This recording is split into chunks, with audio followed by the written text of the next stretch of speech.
Hi viewers, welcome to ANR studio. మన భారత యుద్ధంలో జరిగినటువంటి ఒక చిన్న విషయాన్ని కథా రూపంలో మీ ముందుంచబోతున్నాను. యథా రాజా తదా ప్రజ. మీరు ఏది విత్తితే అదే వస్తుంది. కర్ణుడు తన రథచక్రాన్ని సరిచేసే క్రమంలో నిరాయుధుడుగా ఉన్నప్పుడు శ్రీకృష్ణుడు అర్జునునితో బాణం ప్రయోగించమని ఆదేశిస్తాడు. అర్జునుడి శరవాణి కర్ణుడి జీవితాన్ని ముగించింది.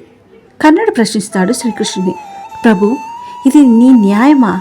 నిరాయుధుడైన నన్ను హతమార్చమని అర్జునుడితో ఆదేశిస్తారా? శ్రీకృష్ణుడు చిరునవ్వుతో సమాధానం ఇస్తాడు, కర్ణ, అభిమన్యుడు కూడా నిరాయుధుడిగానే చనిపోయాడు. చక్రవ్యూహంలో అతన్ని మానవత్వం లేకుండా చంపినప్పుడు నువ్వు ఎక్కడున్నావు? అప్పుడు నీ ధర్మబుద్ధి ఎందుకు మౌనంగా నిలబడి ఉంది అని ప్రశ్నిస్తాడు. కర్మ తిరిగి వస్తుంది. మీరు ఏది విత్తితే అదే ఫలంగా వస్తుంది.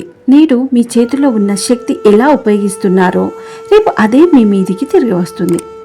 దయ, ధర్మాలు మర్చిపోతే భవిష్యత్తు వాటిని మనం మర్చిపోలేని విధంగా తిరిగి చూపిస్తుంది.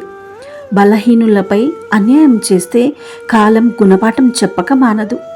ధర్మాన్ని అలంకరించిన వారిని కర్మ ఎప్పటికీ వదలదు. మీరు ఇచ్చినది మీకు తిరిగి లభించక మానదు. ధర్మం ఏ పక్షపాతమూ లేకుండా తన పని తను చేసుకుంటూనే ఉంటుంది.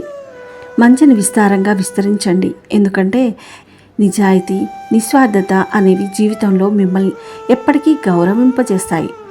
కాలం కఠినమైన గురువు, అది ఎవరినీ క్షమించదు.